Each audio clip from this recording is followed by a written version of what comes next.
they came up and asked him, "Why do you tell stories?" And he replied, "You've been given insight into God's kingdom. You know how it works. Not everybody has this gift, this insight. It hasn't been given to them yet. Whenever someone has a ready heart for this, the insights and understanding, they flow freely. But if there is no readiness, any trace of receptivity soon disappears. That's why I tell stories, to create readiness, to nudge people toward receptive insight. In their present state, they can stare till doomsday and not see it. Listen until they're blue in the face and not get it. I don't want Isaiah's forecast repeated all over again. Your ears are open, but you don't hear a thing. Your eyes are awake, but you don't see a thing. The people are blockheads. They stick their fingers in their ears so they won't have to listen. They screw their eyes shut so they won't have to look. So they won't have to deal with me face to face and let me heal them. But you have God-blessed eyes, eyes that see, and God-blessed ears, ears that hear. The jungle was so dense that they walked in circles and lost their way again and again, but they persisted. At last they came out in the center of the garden. They discovered that this was the origin of all the paths that radiated from here and later forked, and of the two rivers that flowed from the east and the west. They found an enormous tree. Beneath its trunk, earth and water were joined together. As it stretched upward, its branches disappeared into the clouds, and they extended farther to all sides than their eyes could see. Adam felt an impulse to bow before its magnificence. Eve went straight to the tree. Instinctively, Adam tried to stop her, but she turned and looked at him with an air of pity. "It can't move," she told him. "It doesn't speak." "It hasn't moved. It hasn't spoken," he said, "but we don't know what it's capable of doing." "It's a tree. Not just any tree. It's the tree of life." "How do you know?" "The moment I saw it, I knew." "It's very beautiful, imposing, and I would say that you should not get so close." Although the tree seemed to paralyze him, she could barely contain her desire to touch its broad and robust, its soft and gleaming trunk. Beauty flooded her eyes everywhere, and the man had proudly showed her a myriad of colors and birds and majestic beasts. But to her, nothing seemed more beautiful than the tree. Its leaves filled her imagination. They were lustrous, their backs painted a luminous green that contrasted with the underside, which was purple with thick, bright, salient veins. Arrayed on many branches, extended in every direction, the leaves swallowed the light and then exhaled it, distributing radiance all about them.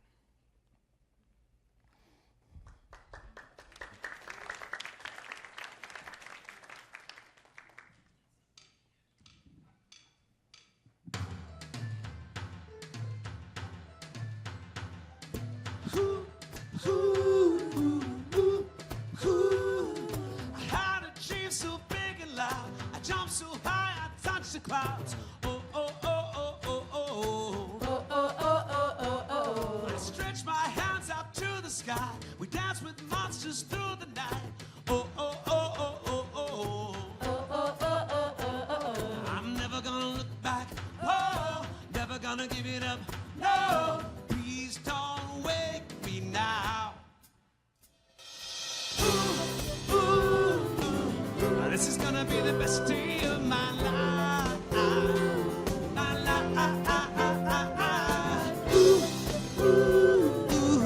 This is gonna be the best day of my life.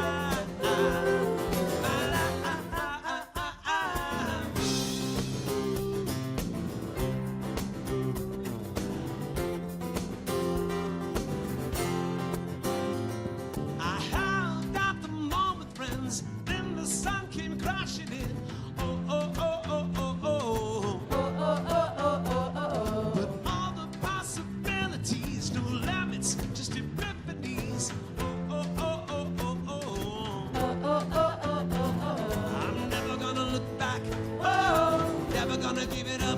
No, just don't wake me now. Ooh, ooh, ooh. This is gonna be the best day of my life.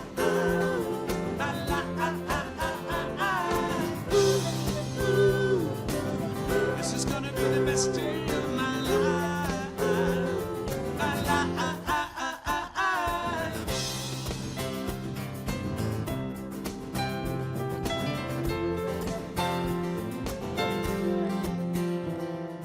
I hear it calling outside my window.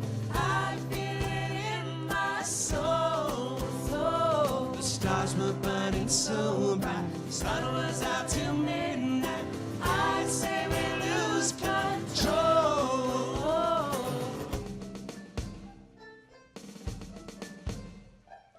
Ooh, ooh, ooh, ooh, ooh.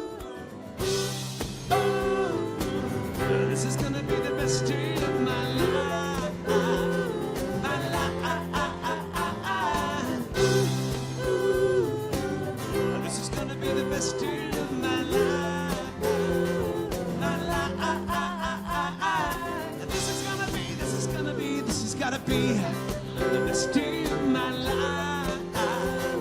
Everything's looking up now. Ooh, ooh, ooh. This is gonna be the best day of my life. My life.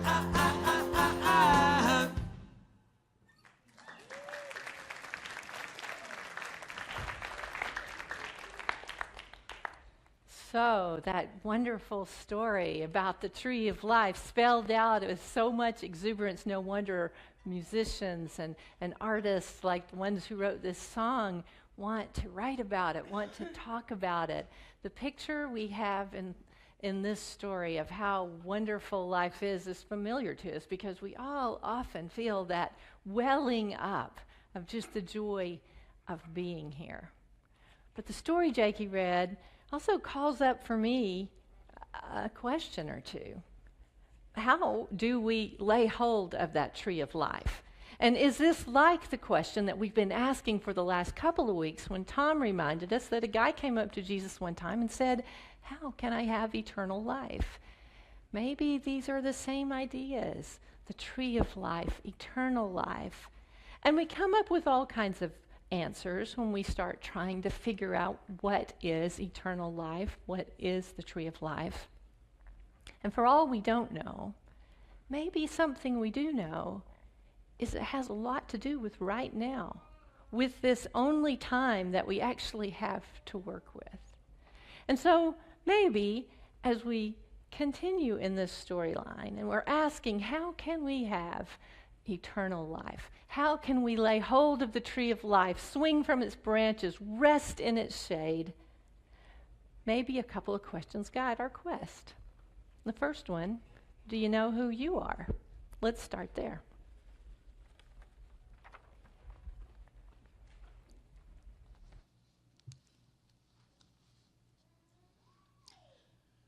Where do the mermaids stand?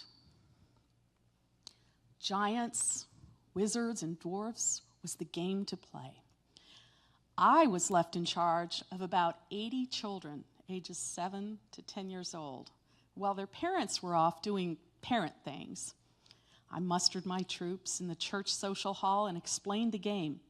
It's a large-scale version of rock, paper, and scissors, and involves some intellectual decision-making, but the real purpose of the game is to make a lot of noise and run around chasing people until nobody knows which side you're on or who won. We can do that. Organizing a room full of wired-up grade schoolers into 2 teams, explaining the rudiments of the game, achieving consensus on group identity. All this is no mean accomplishment, but we did it with a right goodwill, and we're ready to go. The excitement of the chase had reached a critical mass. I yelled out, "You have to decide right now, which are you? A giant, a wizard, or a dwarf?" And while the groups huddled in frenzied, whispered consultation, a tug came at my pants leg. A small child stands there, looking up, and asks in a small, concerned voice, "Where do the mermaids stand?" A long pause, a very long pause. "Where do the mermaids stand?" says I. "Yes, you see, I am a mermaid." "Well, there are no such thing as mermaids." "Oh, yes, I am one." She did not relate to being a giant, a wizard, or a dwarf. She knew her category, mermaid. And she was not about to leave the game and go over and stand against the wall where a loser would stand. She was going to participate where mermaids fit into the scheme of things. Without giving up any dignity or identity, she just took it for granted. There was a place for mermaids. And she also took it for granted that I would know exactly where that was. Well, where do the mermaids stand? All the mermaids, all those who are different, who do not fit into the norm and do not accept the available boxes and pigeonholes. Answer that question, and you can build a school, a nation, or a world on it. What was my answer at that moment? Well, every once in a while I do say the right things. "The mermaids stand right here by the king of the sea," says I. Yes, right here by the king's pool, I thought to myself. So we stood, hand in hand, reviewing the troops of wizards and giants and dwarfs as they roiled by in wild disarray. It is not true, by the way, that mermaids do not exist. I know at least one personally, and I have held her hand.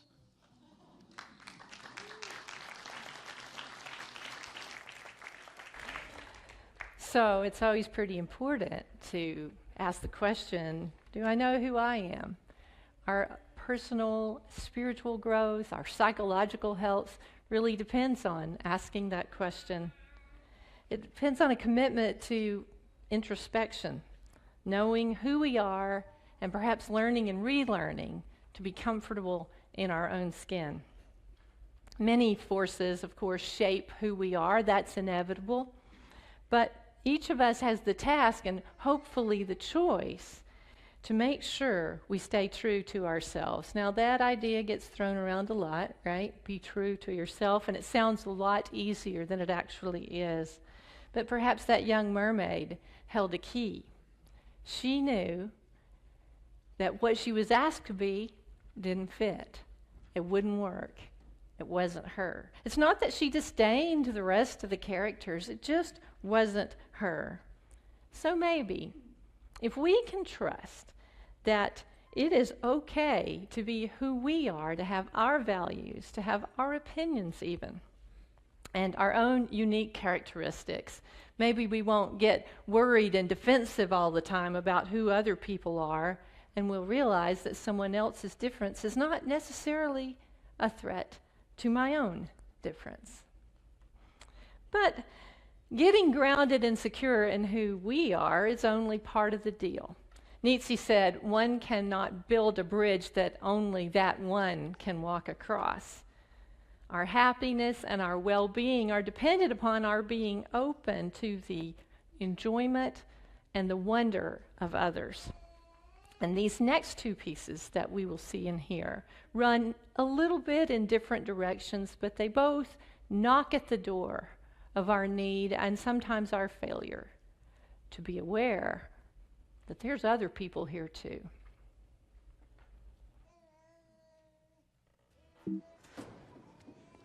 Where the hell have you been? Everywhere I look, you're not where I need you to be. It's not my imagination. Now, where the hell do you go every day? To the bathroom, sir. To the bathroom. To the damn bathroom. For 40 minutes a day? What are you doing there? We're T-minus 0 here. I put a lot of faith in you. There's no bathroom for me here. What do you mean there's no bathroom for you here? There is no bathroom.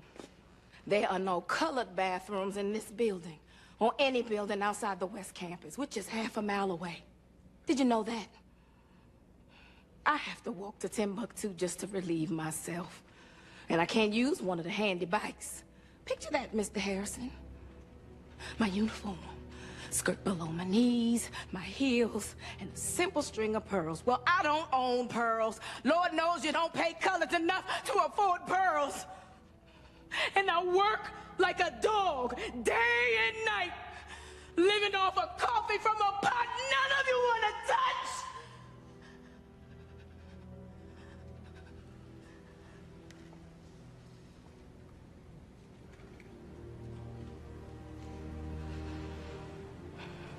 So, excuse me if I have to go to the restroom a few times a day.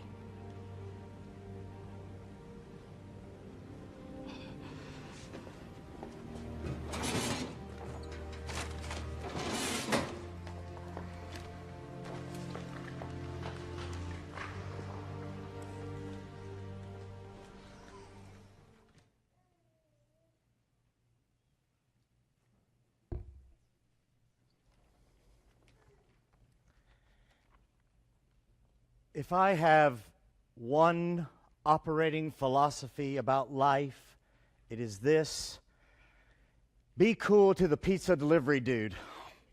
It's good luck. 4 principles guide the pizza dude philosophy. Principle 1, coolness to the pizza delivery dude is a practice in humility and forgiveness. I let him cut me off in traffic.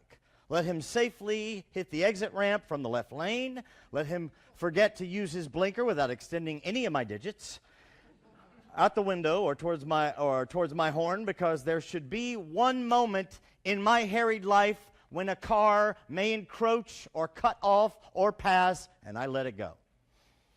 Sometimes when I have become so certain of my ownership of my lane, daring anyone to challenge me, the pizza dude speeds by me in his rusted Chevette. His pizza light atop of his car, glowing like a beacon, reminds me to check myself as I flow through the world.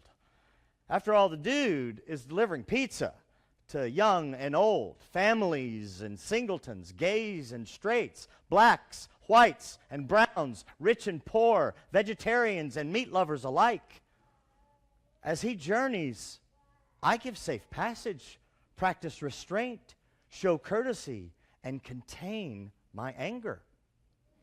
Principle 2, coolness to the pizza delivery dude is a practice in empathy. Let's face it, we've all taken jobs just to have a job because some money is better than none, right? I've held an assortment of these jobs and was grateful for the paycheck that meant I didn't have to share my Cheerios with my cats. In the big pizza wheel of life, sometimes you're the hot, bubbly cheese, and sometimes you're the burnt crust. It's good to remember the fickle spinning of that wheel. Principle 3, coolness to the pizza delivery dude is a practice in honor, and it reminds me to honor honest work. Let me tell you something about these dudes. They never took over a company and, as CEO, artificially inflated the value of the stock and cashed out their own shares, bringing the company to the brink of bankruptcy, resulting in 20,000 people losing their jobs while the CEO builds a home the size of a luxury hotel. Rather, the dudes sleep the sleep of the just. Principle 4, coolness to the pizza delivery dude is a practice in equality. My measurement as a human being, my worth, is the pride I take in performing my job, any job, and the respect with which I treat others. I am the equal of the world, not because of the car I drive, the size of the TV I own, the weight I can bench press, or the calculus equations I can solve. I am the equal to all I meet because of the kindness in my heart. And it all starts here with the pizza delivery dude. Tip him well, my friends. My friends and brethren, tip him well, for that which you bestow freely and willingly will bring you all the happy luck that a grateful universe knows how to return.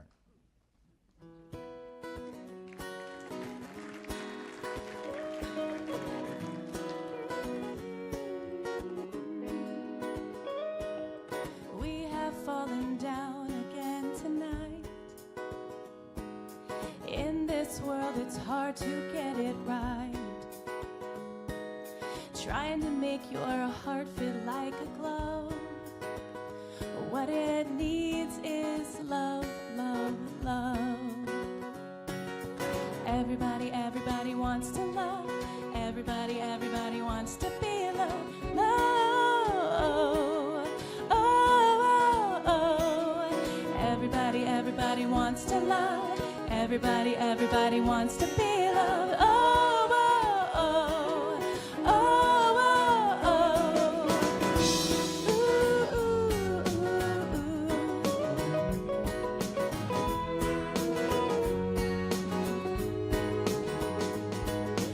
Happy is the heart that still feels pain. Darkness drains and light will come again. Swing open up your chest and let it in. Just let the love, love, love begin. Everybody, everybody wants to love. Everybody, everybody wants to be loved. Love.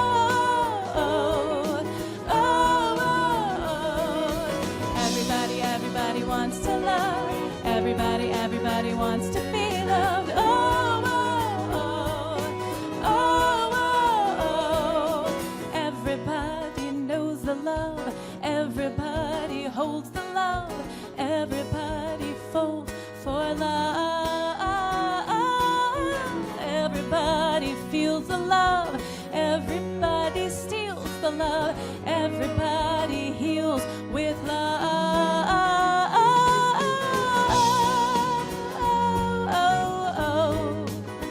Just let the love, love, love begin. Everybody, everybody wants to love. Everybody, everybody wants to be loved. Oh, oh, oh, oh, oh. Everybody, everybody wants to love. Everybody, everybody wants to be loved. Oh, oh, oh. Just let the love, love, love begin. Everybody wants to love. Everybody, everybody wants to be loved. Oh, oh, oh. Oh, oh, oh, oh. Everybody, everybody wants to love. Everybody, everybody wants to be loved. Oh, oh, oh. Oh, oh, oh, oh, oh, oh. Oh, everybody. Oh, everybody. Oh, everybody. Oh, oh, oh, oh, oh, oh. Oh, everybody. Oh, everybody. Oh, everybody.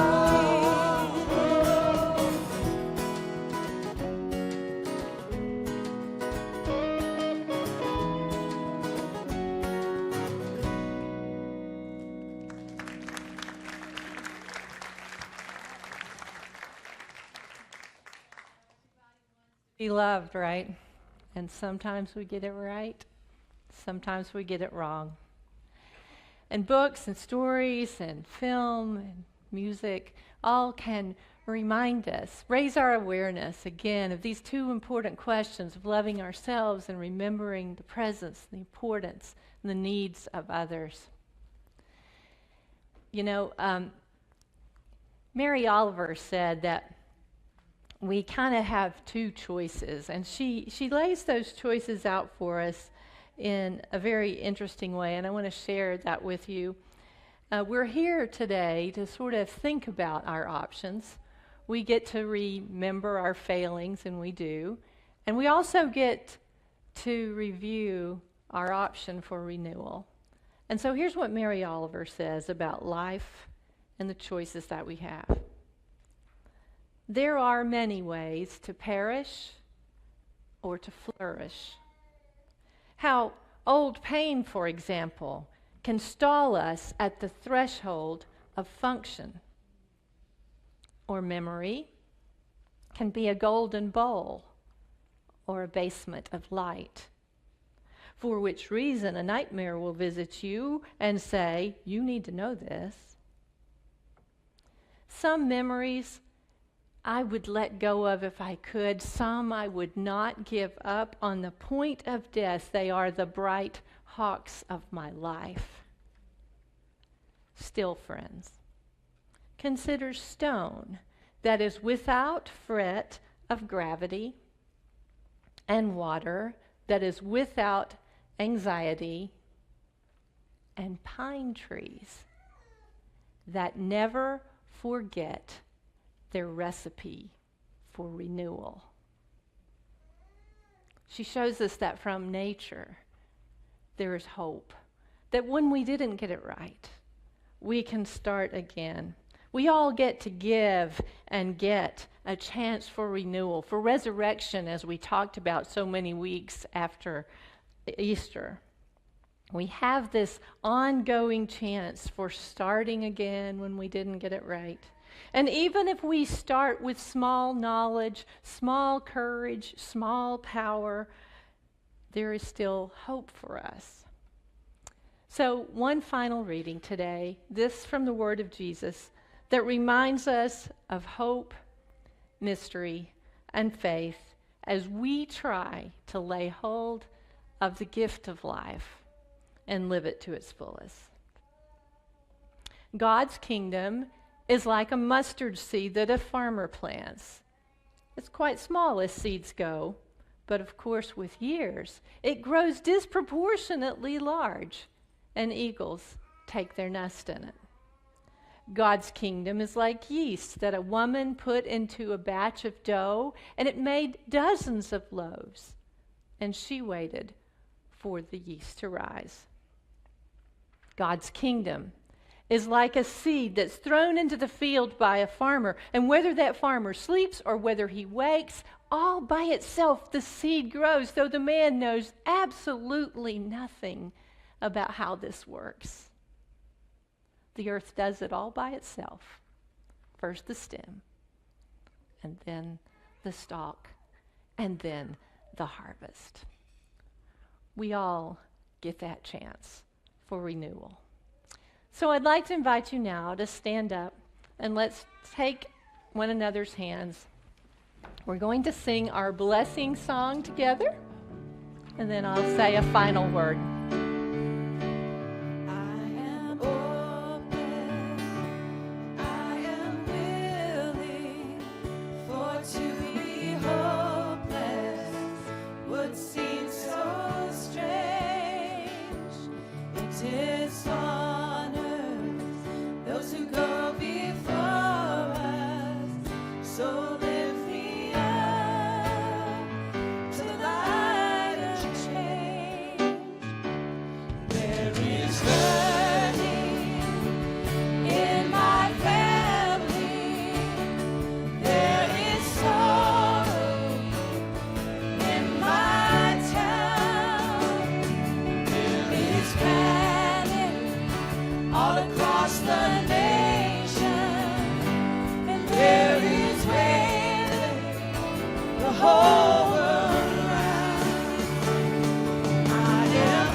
You